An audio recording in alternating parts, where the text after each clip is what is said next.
어떻게 여러분 작년 한 해 동안 여러분들 신앙생활 꿈의 교회에서 행복하게 하셨습니까? 대답 안 하신 분들은 제가 최선은 다했지만 뭔가 부족함이 있다라는 생각을 하시는 분들이 있으실 것 같은데, 그런 분들은 올해 저는 더 열심히 하나님 앞에 무릎 꿇고 기도하겠습니다. 저를 위해서, 교회를 위해서도 기도해 주시기를 바랍니다. 작년 금요일, 그러니까 작년 마지막 금요일에 제가 예비목자 훈련을 하는데 한 집사님이 저에게 그렇게 이야기를 하는 거예요. 목사님, 저는요 초코파이 세례를 받았습니다. 초코파이 세례가 뭐예요? 제가 젊었을 때에 군대 가서 초코파이 하나 얻어먹으려고 제가 교회를 갔었습니다. 초코파이. 그 초코파이 교회 가면 주거든요. 지금도 줍니다.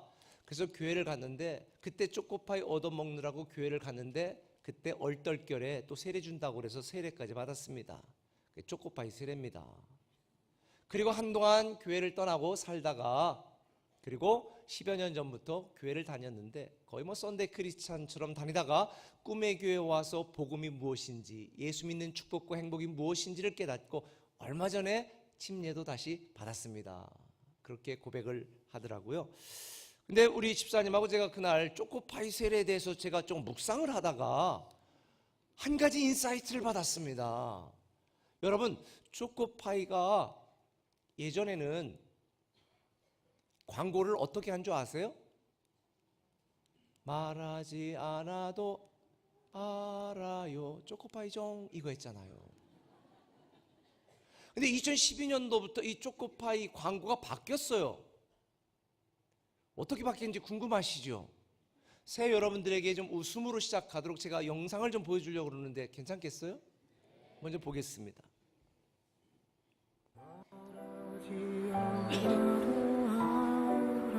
아닙니다. 말하지 않으면 모릅니다. 말하지 않으면 모릅니다. 종교활동이 끝난 후 목사님께 말해버렸다. 사실 저 불교예요. 이 달콤, 이 촉촉함 때문에. 정 때문에 못한 말 까놓고 말하자. 성당은 두 개인데. 성당은 두 개라니. 성당은 두 개라니.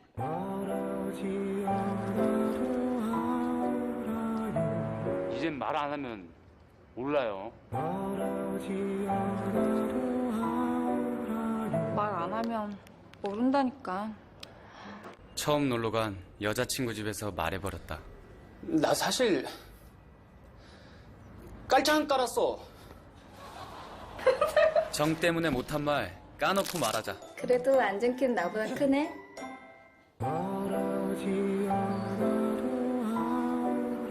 에이, 말하지 않으면 모를걸?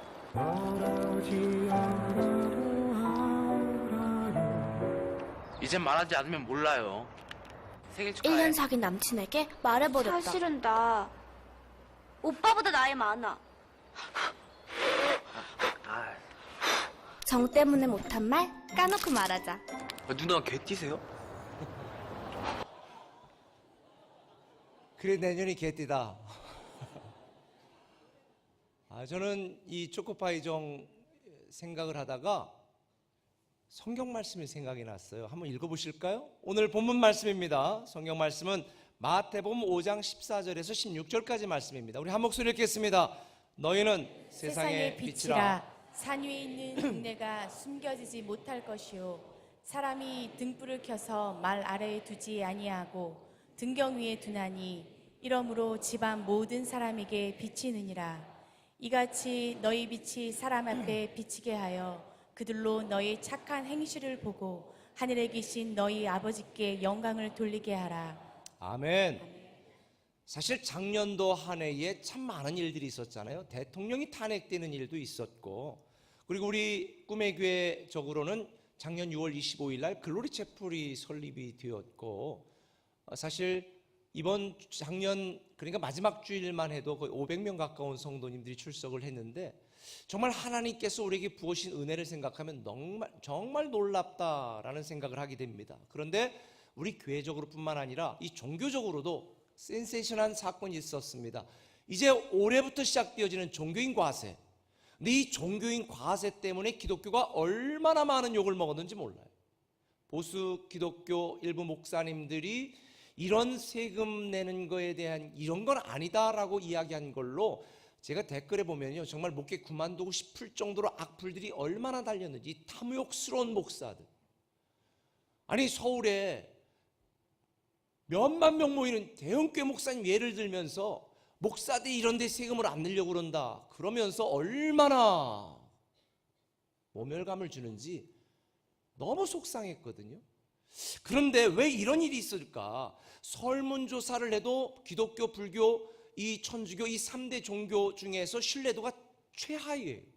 목사에 대한 신뢰도도 너무 떨어졌어요. 너무 가슴이 아픈 거예요. 대체 왜 이럴까? 그런데 정말 그럴까? 여러분, 사실은요, 정반대입니다. 크리스찬 투데이지에서 조사를 냈어요. 그랬더니 세상에서 가장 소금과 빛의 역할을 감당하는 게 수치가 깜짝 놀랄 정도예요. 예를 들어서 대북 인도적인 차원의 그런 지원들, 기독교가 51.1%, 천주교가 1.7%, 불교는 1.2%, 나머지가 46%. 수재의원금을 낸 사람들이 어디서 제일 많이 냈냐? 기독교가 68.6%, 천주교 0.5%, 불교 15.8%, 나머지 모든 사람 14.9%. 대구 지하철 화재 의원금을 누가 제일 많이 냈냐?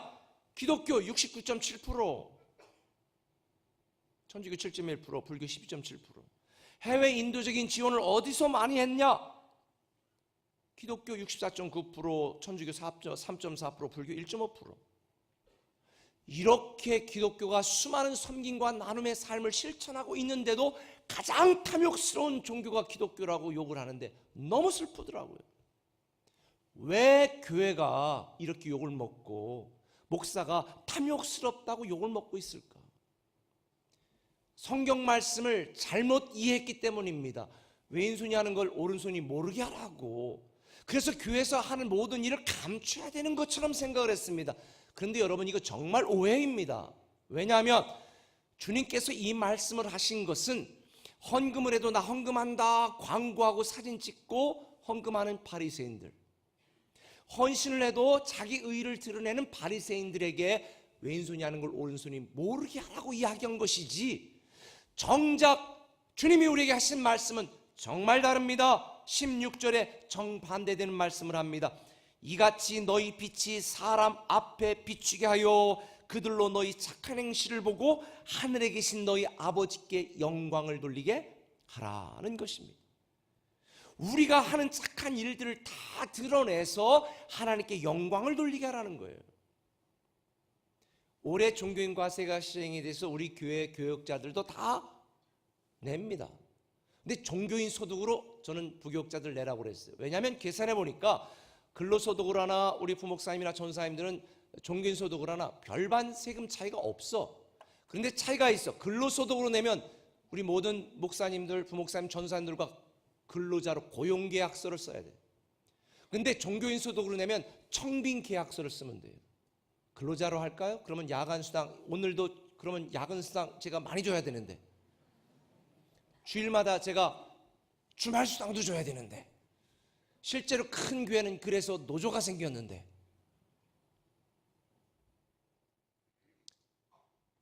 우리 부목사님들, 전사님들은 어차피 비슷하니까 다 종교인 소득으로 내겠지만 저는 근로소득으로 낸다고 그랬습니다. 저는 계산해 보니까 근로소득으로 내는 게 조금 더 많아. 그랬더니 우리 세무사가 얘기하는 거, 목사님 안 내던 세금 내는 것도 내는 건데 왜 법의 테두리 안에서 그렇게 내지 근로소득으로 냅니까? 저는 돈이 문제가 아니다. 목사는 탐욕스러운 존재가 아니라는 걸 내가 보여주고 싶다. 그래, 더 많은 세금을 내겠다. 제가 그렇게 이야기를 했어요. 그랬더니 교회 안 다니는 분인데 우리 교회가 자기가 간증하고 싶대.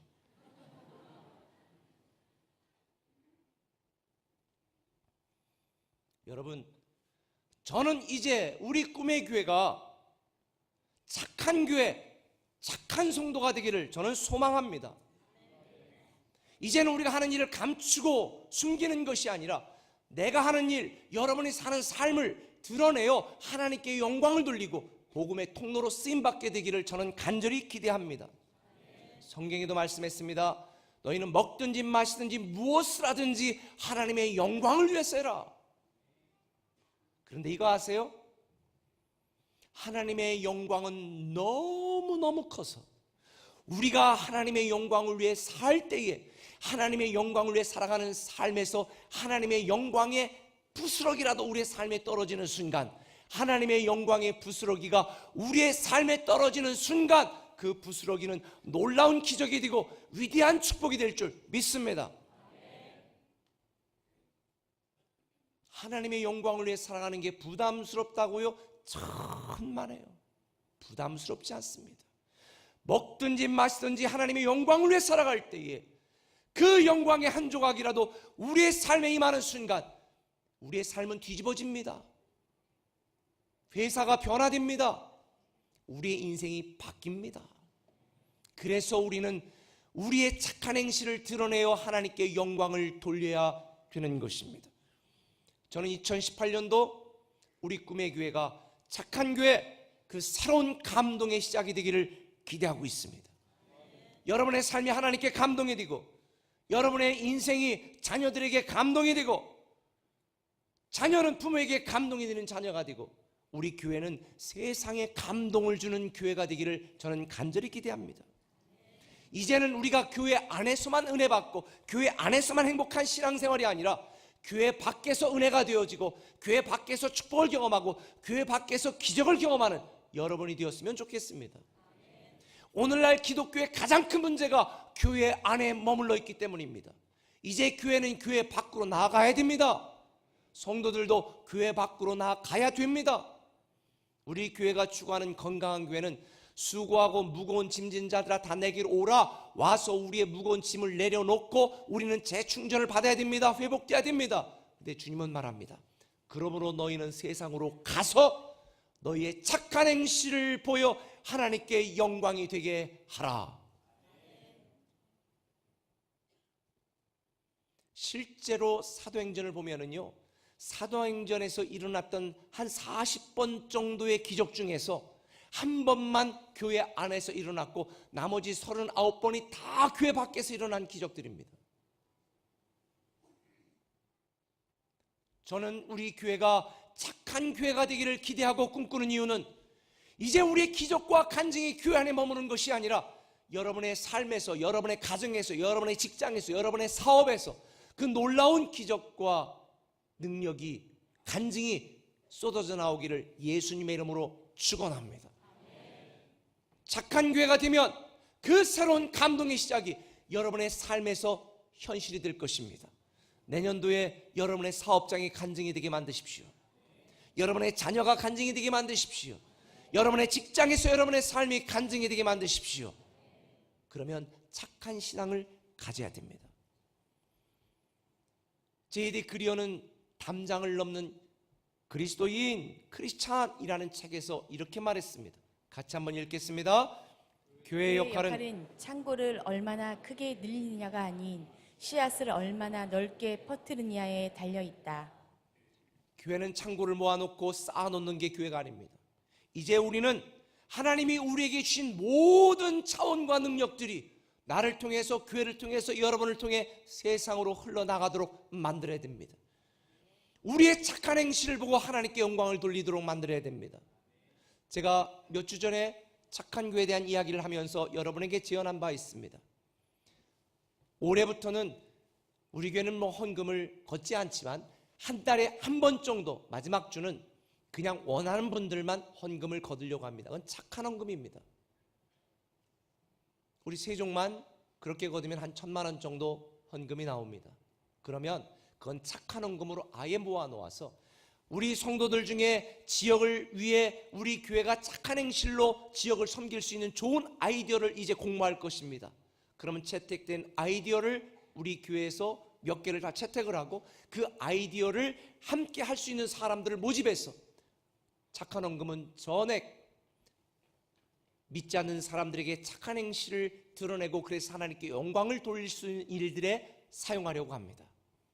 사랑하는 꿈의 가족 여러분, 저는 착한 교회가 돼야 된다고 믿습니다.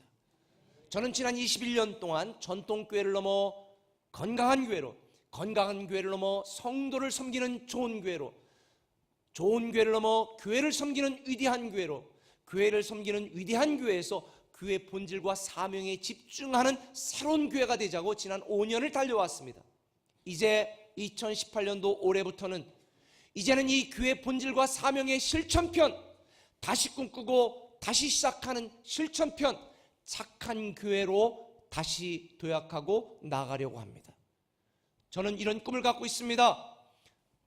우리 꿈에게 다니는 한 부장님을 보고 저런 부장님이 다니는 교회라면 나도 다니고 싶다. 저런 과장님이 믿는 예수라면 나도 한번 믿고 싶다. 이게 올해 제가 기대하는 여러분의 모습입니다. 오늘 제가 찬양대 연합 모임 마치고 이런 소원을 이야기했습니다. 저는 우리 찬양대가 찬양을 하고 성도들이 노래 잘했다고 박수치지 않았으면 좋겠습니다. 대신 찬양이 딱 끝났더니 그 찬양이 너무 은혜스러워 박수 칠 걸 잃어버릴 정도로 눈물 나게 만들었으면 좋겠습니다. 그랬습니다. 그러면 얼마나 찬양을 잘해야 될까? 노래를 잘해서 되는 게 아닙니다. 그 찬양의 가사가 내 삶이 되어 이야기하면 되지 않겠습니까?